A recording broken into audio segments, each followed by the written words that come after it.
Hello, this is Colin Liddell, the Chief Editor of Alternative Right.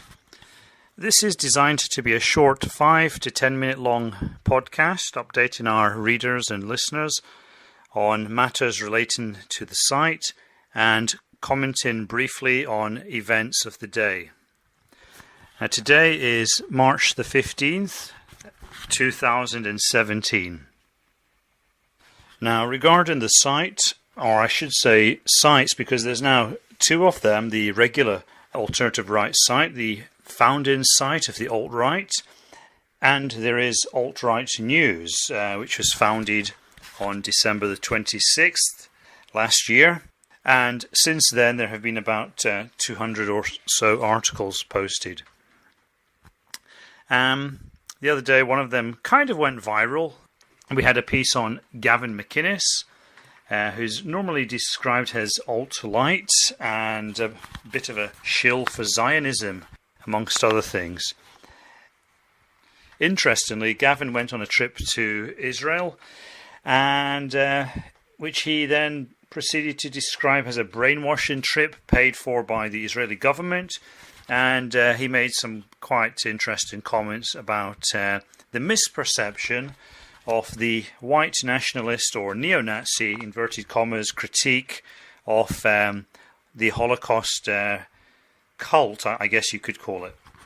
Anyway, since then he's kind of blowing hot and cold, trying to get the alt-right and white nationalists excited, but then veering away to his more familiar conservative Zionist shill position. Now here we see some of Gavin's understanding of the alt-right and the importance of the idea of triggering people in order to drum up interest. And this is something that Gavin has done throughout his career in various ways, using these various kind of shock tactics to get attention. And that's one of the fundamental characteristics of the new media, but it can be a double-edged sword. Now, looking at events in the news, of course, today it is the election in Holland. I don't think we can really neglect or ignore that. It's one of the big three elections in what was formerly the cucked part of Europe. In addition to today's Dutch election, next month in April, there is the French election. And then in September there is the German election. Now, in all of those elections we have cultural / civic nationalist parties with a bit of a anti-Islamic animus competing against the normal kind of leftists, centre-leftist and conservative parties in those various countries.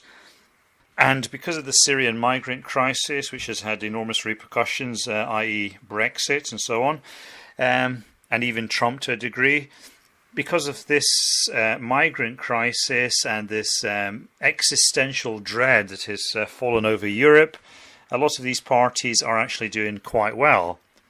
Whereas before they would have been confined to having less than 10% of the vote, and now they are able to at least aim much higher.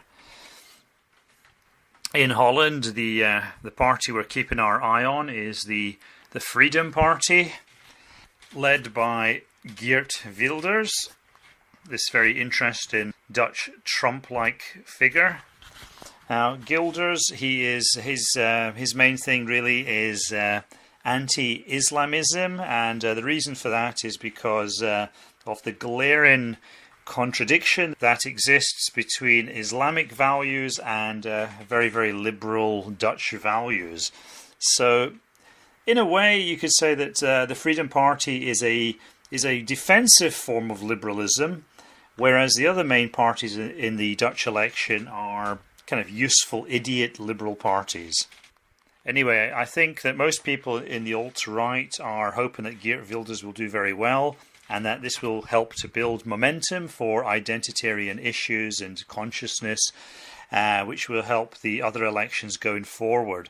Now, as to the actual result, I think we can safely say that Geert Wilders won't become the Dutch Prime Minister, although we have to always be very, very wary of any kind of prediction based upon conventional wisdom in the wake of Brexit and Trump's election victory.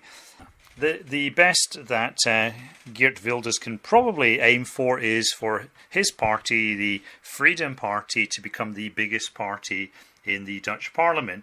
Now, the problem with the Dutch Parliament is that there are loads and loads of parties. Probably about 20 parties are contesting this election, and because of their proportional representation system, this favours small parties, or at least it favours them as much as it favours big parties.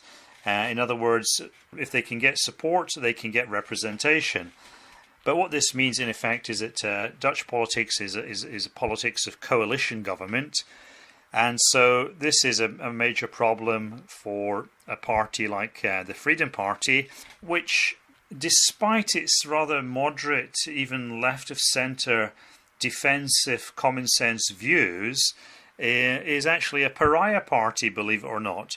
And the other parties are very reluctant to work with it. So I think what is probably most likely to happen is that Geert Wilders' party becomes either the biggest or the second biggest party. At the moment I'm predicting it will become the biggest party, and then the other parties will refuse to work with it.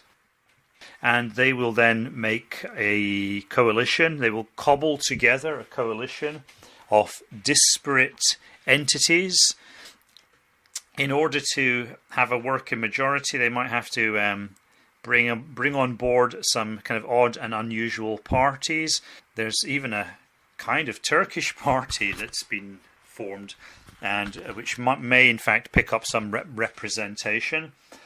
Because I think Turks constitute about 2.6% of the population in Holland. There are other substantial Islamic minorities. There's about 2.3% Moroccans, and there's also quite a lot of Indonesians who are Muslim. And of course, at the moment, these numbers are still manageable, but they have a tendency to grow. Chain migration, higher birth rates, and so on. So there is a real danger that those numbers could get a lot worse within the next 20 to 30 years, and they would then threaten the continued existence of Holland or the Netherlands as a Western nation, i.e. Code for White. So this is a very important election. People should be a lot more worried. Now, I think Geert Wilders had a spot of good luck. Some polls were saying his support was dropping. Very, very suspicious. You can't trust the polls when you have outsider candidates like Trump or the Brexit campaign or Geert Wilders. So you've always got to be very, very sceptical of any opinion polls that might actually have an effect on the election in this way. So now the mass media, they were trying to kind of minimize him, talk him down. But in the last few days, there's been a very interesting development with the help of the Turks. Now, the Turks have their own political agenda, and it seems that the Turks who actually live in Holland are much more interested in Turkish affairs than Dutch affairs, which is a kind of measure of how little they have been assimilated or want to assimilate. Now, the Turks are trying to change their constitution. I think they have a referendum in April, and because there are about 5 million Turks living outside Turkey, the Turkish government has been trying to hold rallies amongst the Turkish diaspora population. This includes the Turks who live in Holland and the Turks who live in Germany. Now, the Turks coming over to Holland on the eve of election, trying to organise a mass rally of ethnic Turks, many of whom have dual citizenship. This, of course, is terrible optics for the utopian multicultural paradise of the Netherlands, because it makes people suddenly aware of the degree to which their country is being colonized, and therefore it's likely to boost the populist nationalist candidate, which in this case happens to be Geert Wilders. Now, because of the problem that this causes, the Dutch government and also the German government have been clamping down on these kinds of rallies, and we've had something of what's called the Streisand effect, which means that when you try to hide something, it draws more attention. And so, by trying to shut down these rallies, and the Turkish government reacting against that, then it's become a much bigger media issue. And I think this is going to help Geert Wilders. It will probably boost his support by a few percentage points, I should imagine. Now, this Turkish referendum, of course, is also kind of interesting, because I think what it shows is an attempt to reassert the traditional political pattern of Turkey. Now, the political history of Turkey, it's been kind of interesting. Now, for a long time, they were ruled by what you can loosely call a sultan system. The Sultan was a kind of military leader who was also the religious leader of the empire, the Ottoman Empire, as it was. Now, this was a very simple system and effective at first, and it had its roots in the Byzantine Empire, where the emperor was also the chief religious figure, and it also had its roots in Islam, and to a certain extent in the kind of steppe culture, where the Khan was very, very important.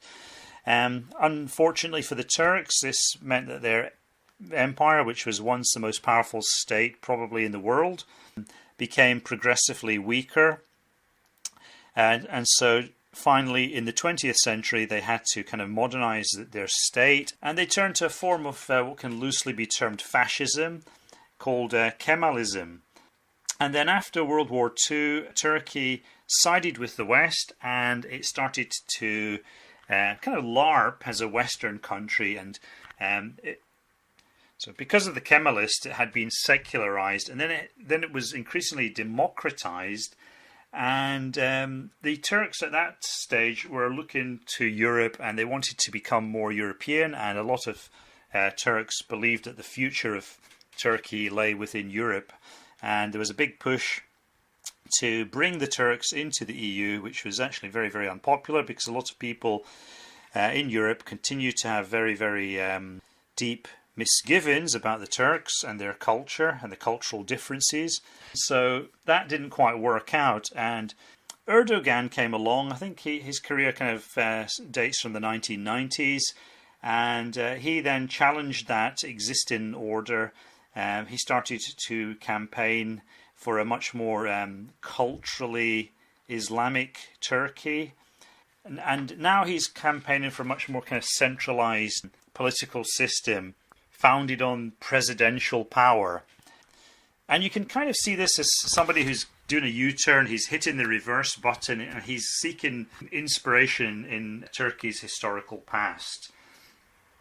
Now, of course, what this represents is a kind of revanchism of Turkish culture, Turkish society. And that translates into a strongly authoritarian system with a lot of Islam, because basically the central problem that the Turks have is that the Turks are a kind of fake nation. They are basically an uneasy conglomeration of tribal units.